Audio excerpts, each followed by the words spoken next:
Hi everyone, आज हम करेंगे केस स्टडी का क्वेश्चन नंबर 5 जो कि टॉपिक है इनवर्स ट्रिग्नोमेट्रिक फंक्शन। पहले स्टेटमेंट पढ़ते हैं।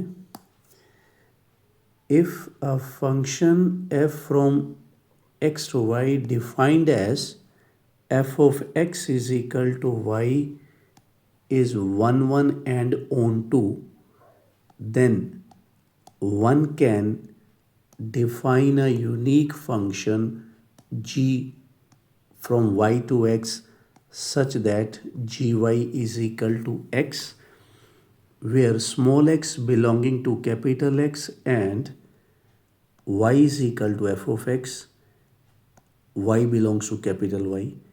Function g is called the inverse of function f.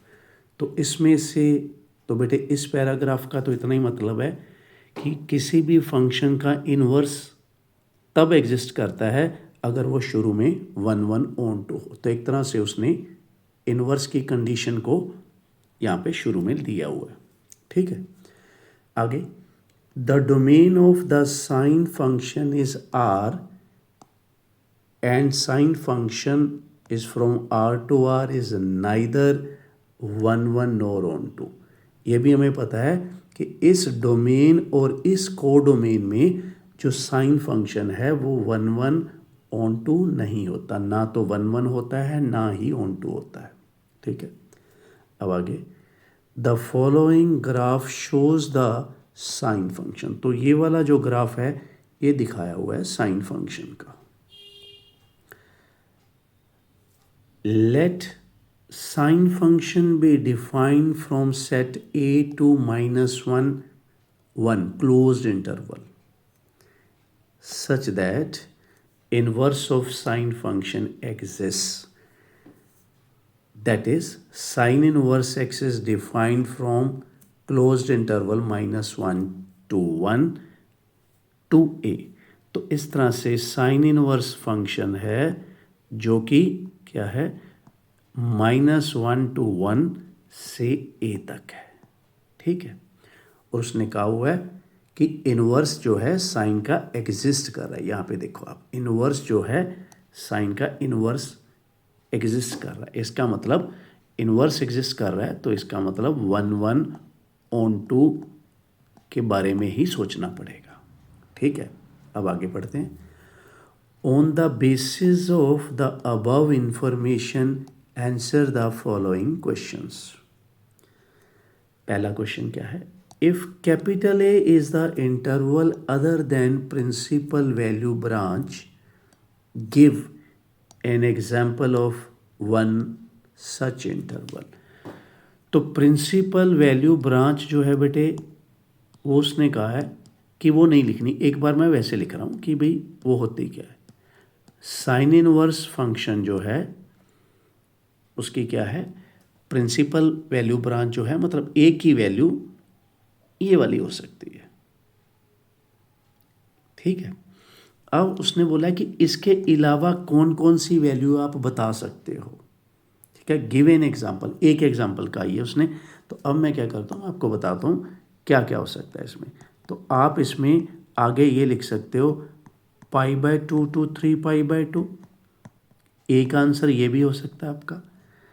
अगर आप थोड़ा सा और आगे जाओ इतना ही गैप रखते हुए तो ये भी आंसर हो सकता है।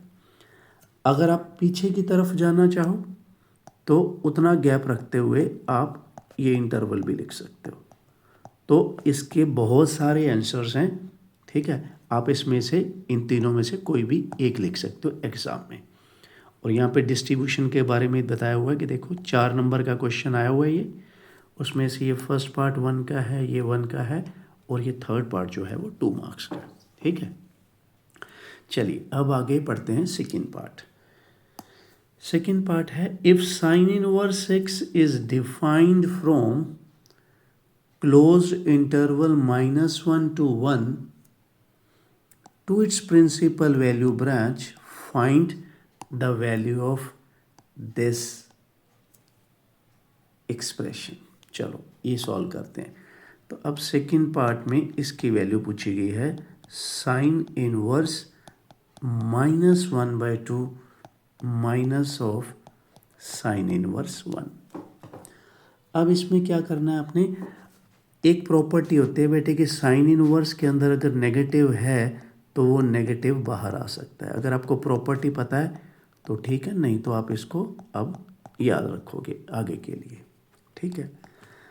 अब साइन इनवर्स 1/2 कहाँ पे होता है, π/6 पे। साइन इनवर्स 1 कहाँ पे होता है, π/2 पे। अब आप इसका एलसीएम ले लो, ये 6 एलसीएम आ गया, -π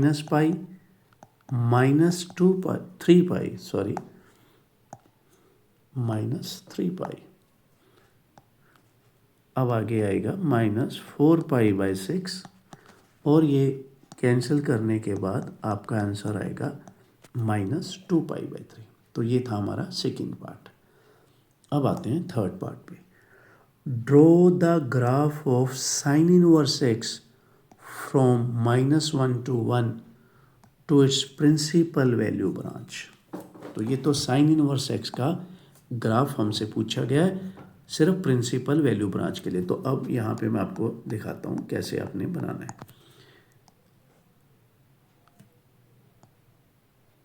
ठीक है, यहाँ पे इस तरह से और यहाँ पे वैल्यू क्या है आपकी π/2, यहाँ पे वैल्यू क्या है -π/2।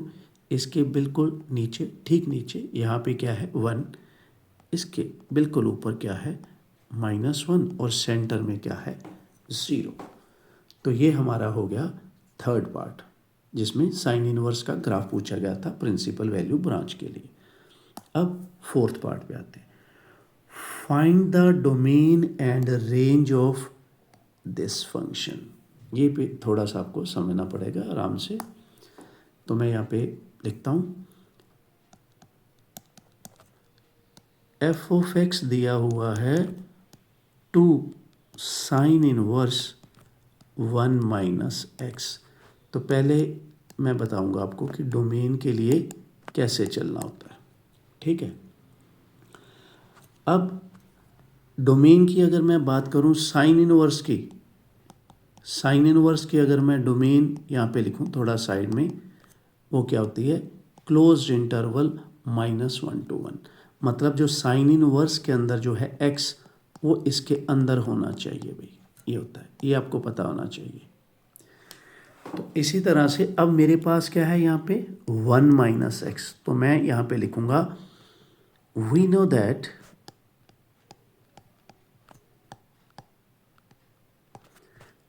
-1 इज लेस देन और इक्वल टू 1 - x। जैसे यहाँ पे साइन इनवर्स x था तो हमने x के बारे में लिखा है कि x जो है क्या है -1 और 1 के अंदर है। तो अब यहाँ पे 1 - x है तो हम कुछ इस तरह से लिखेंगे, मगर आइडिया कहाँ से हुआ, यहाँ से, ठीक है। अब इसको सॉल्व करते हैं। तो पहले ये 1 जो है बीच वाला इसको हटाना है। तो हम क्या करेंगे, हर एक टर्म में से 1 को सब्ट्रैक्ट कर देंगे, सब्ट्रैक्टिंग 1 फ्रॉम ईच टर्म। तो आपका ये बन गया। अब सेंटर में हमें x चाहिए बेटे। अब यहाँ पे है -x, तो क्या करना है, माइनस से आप सारी टर्म्स को मल्टीप्लाई कर दो। और रूल का ध्यान रखो कि जब भी माइनस से मल्टीप्लाई करते हैं तो इनइक्वालिटी जो है वो रिवर्स हो जाती है। तो इनइक्वालिटी रिवर्स होगी क्योंकि मैंने हर एक टर्म को मल्टीप्लाई कर दिया -1 के साथ। तो अब आप इसकी डोमेन लिख सकते हो क्लोज्ड इंटरवल 0 to 2। ये हमारा फोर्थ पार्ट में जो फर्स्ट पूछा था डोमेन, वो हमारी कवर हो चुकी है। अब मैं आपको बताता हूँ रेंज के बारे में। रेंज के लिए क्या है, अगर साइन इनवर्स x की बात करूं तो इसकी रेंज होती है क्लोज्ड इंटरवल -π/2 से π/2। मतलब कि साइन इनवर्स x जो है पूरे का पूरा वो इसके अंदर रहती है उसकी वैल्यू।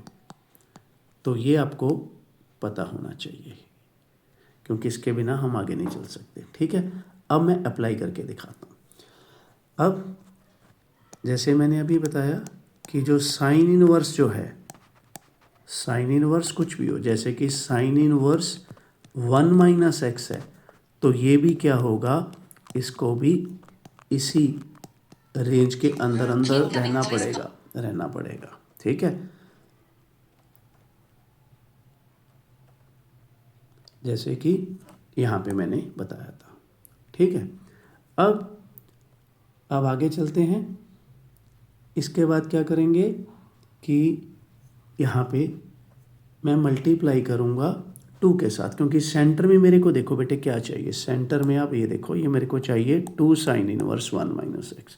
तो अब मैं इसको 2 से करूँगा मल्टीप्लाई, हर एक टर्म को मैं 2 से मल्टीप्लाई कर रहा हूँ, हर एक टर्म को 2 से मल्टीप्लाई। क्यों?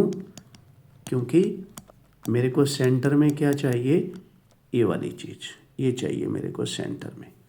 ठीक है, अब बचा क्या है देखो, -पाई, सेंटर में ये जो मेरे को चाहिए था वो बन चुका है। ठीक है, ये आ गया।